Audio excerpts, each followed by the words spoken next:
No Giro Ambiental de hoje, vamos falar sobre como as mudanças climáticas impactam na dispersão das sementes e, obviamente, em todo o sistema ecológico. E para falar sobre isso, a gente convidou o Eduardo Rigassi, que é doutor em ecologia, e vai explicar para a gente o estudo dele, que foi justamente pensando nisso tudo, em como é que isso pode ser mitigado, né, Eduardo? Muito obrigada pela sua presença aqui no Giro.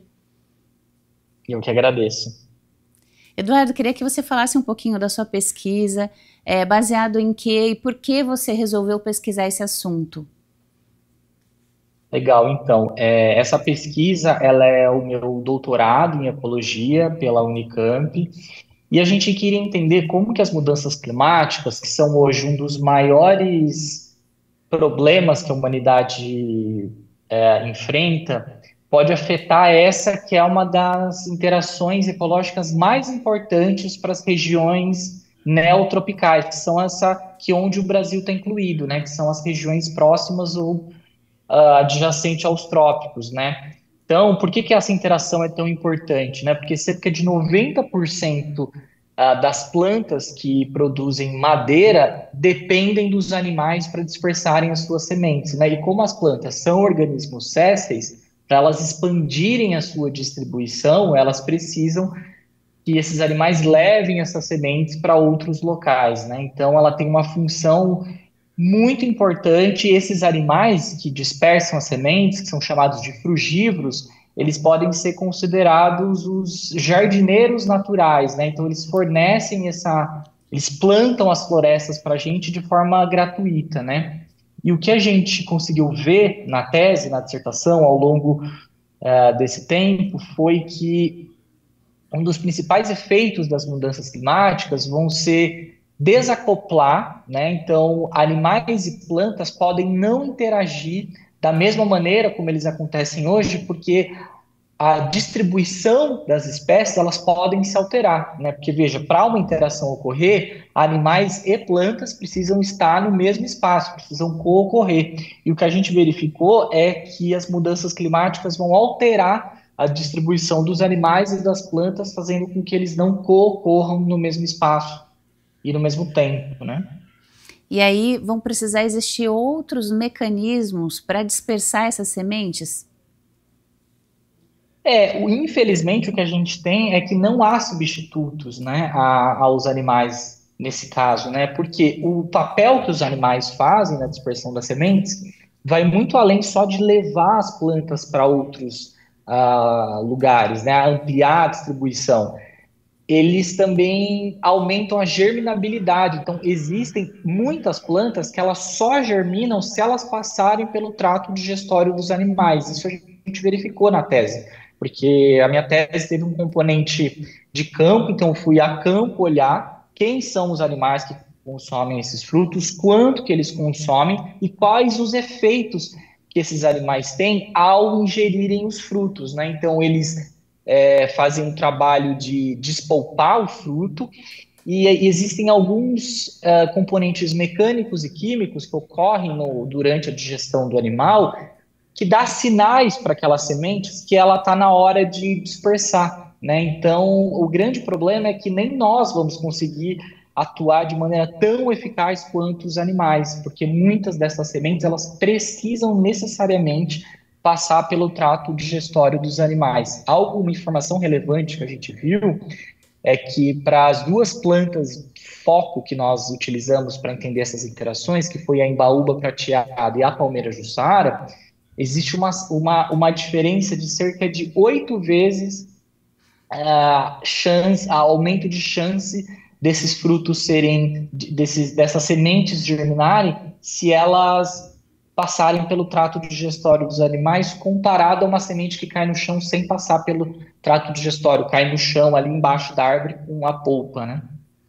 Nossa, isso é muito mais sério, então, do que a gente imagina, né? Porque, então, precisa desse trato digestório para tirar a latência que a gente fala da semente, né? Não é simplesmente um lugar Exatamente. úmido, precisa de muito mais, às vezes, e esse olhar ecológico, né, Eduardo?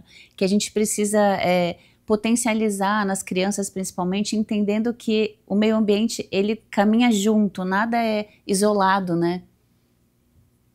Exatamente, eu acho que essa importância de levar para as novas gerações também qual a importância dos animais, né, para além deles serem fofinhos, legais, eles têm funções dentro do ambiente e que nos mantêm vivos, né? Então, eu acho que uma área importante da conservação tem ganhado força nas discussões, enfim, vamos ter a COP também agora do clima, é entender que os animais têm funções ecológicas importantes para a manutenção da vida, então, da nossa vida, principalmente, né? Então, conservar a natureza, conservar um espaço ecologicamente equilibrado, com todas as proteções que essas plantas e animais, enfim, esses ambientes merecem, é algo bastante relevante para o nosso bem-estar, né?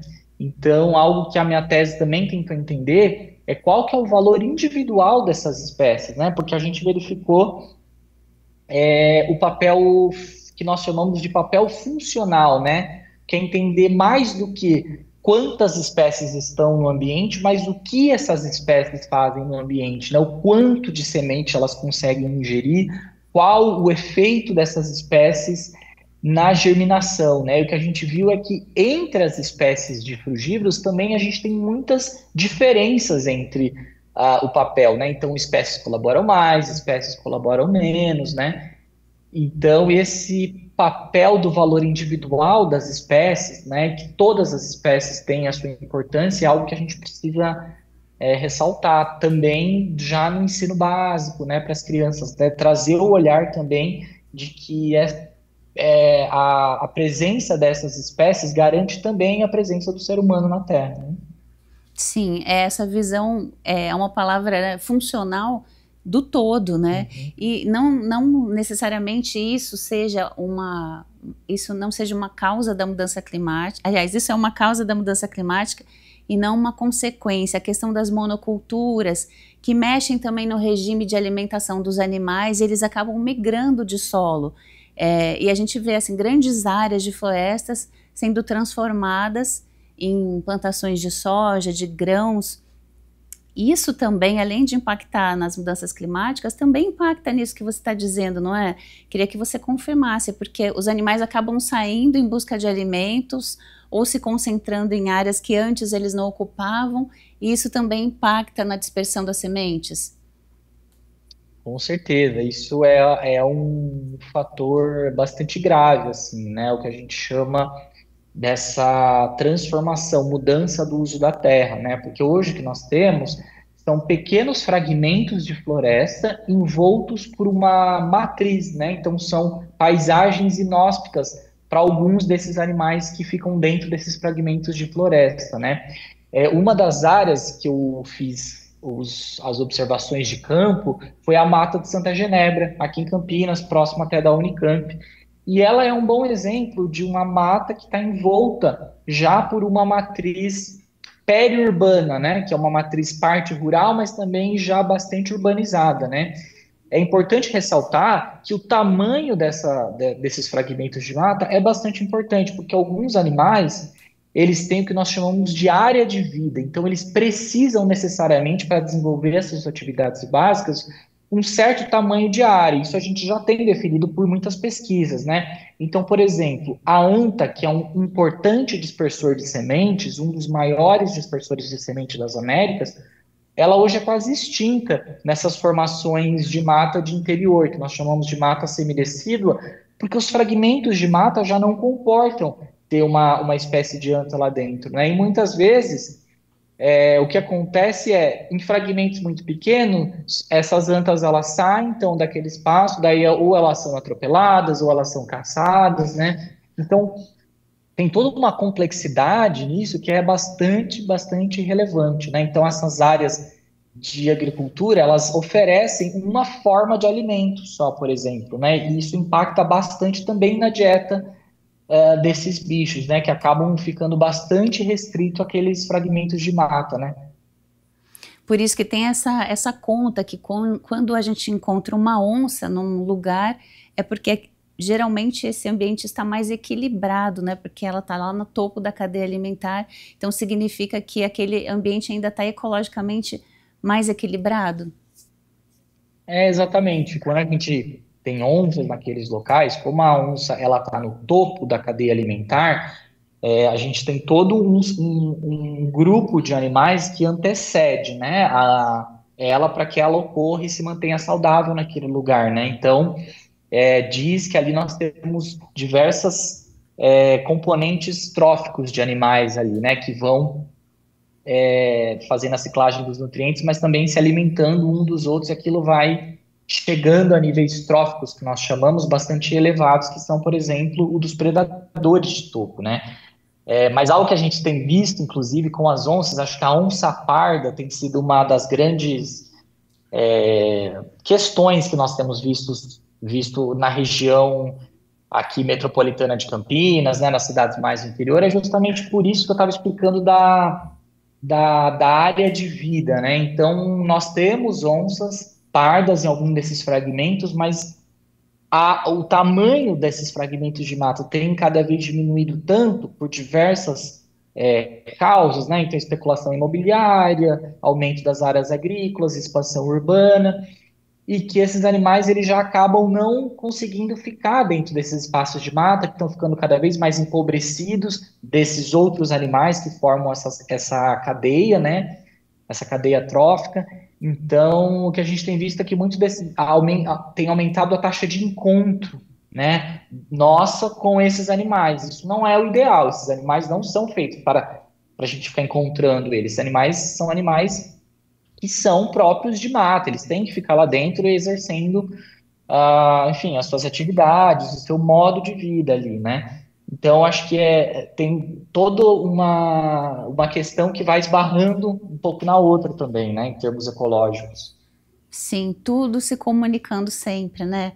Eduardo, queria que Sim. você deixasse seus canais de contato para quem quiser tirar dúvidas, te acompanhar. Sim, eu tenho o meu e-mail que as pessoas podem entrar em contato, que é o eduardorigassi@gmail.com. E então é um ambiente que a gente pode trocar informações, né, sobre a ecologia e também sobre a interação de dispersão de sementes, né? Eu trabalhei fazendo observações de campo para o meu doutorado, para o meu mestrado também, que foi em ecologia na Mata Santa Genebra, então tenho um contato bastante importante Aqui com a região, né? Santa Genebra, né, da importância que tem a Mata Santa Genebra também para a gente. Sim. Eduardo, eu agradeço demais a sua participação aqui com a gente no Giro, uma pesquisa fundamental, muito importante aí para a gente pensar os próximos passos, né? Muito obrigada. Obrigado, Alexandra. Eu que agradeço pela oportunidade de falar um pouco mais sobre a pesquisa. Muito obrigada mais uma vez, e para você que nos acompanha, continue com a gente, porque agora é hora daquele giro ambiental pelas curiosidades do Brasil e do mundo. A crise climática já impacta a educação e ameaça o futuro de nossas crianças, prejudicando a educação no Brasil, um dos pilares do desenvolvimento do país. Um dos impactos já visíveis é o não cumprimento da meta nacional de alfabetização de crianças do segundo ano do ensino fundamental. A meta de 60%, ou seja, 6 em cada 10 crianças de 7 anos, não foi alcançada em 2024.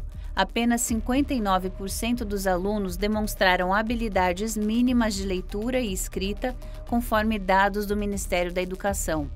O ministro da Educação, Camilo Santana, justificou o resultado com as enchentes do Rio Grande do Sul. O estado, de fato, teve uma queda expressiva no índice de alfabetização, caindo de 63% para 45%, o que afetou a média nacional. No entanto, o texto argumenta que esses eventos climáticos extremos não podem mais ser vistos como atípicos ou excepcionais. A crítica é que, enquanto o Brasil e outros países continuam a apostar em combustíveis fósseis, a transição energética avança lentamente. O aquecimento global causa interrupções na educação infantil, com escolas fechadas por inundações ou calor extremo, desorganização do calendário escolar, aumento da evasão e impactos na saúde física e mental de alunos e professores.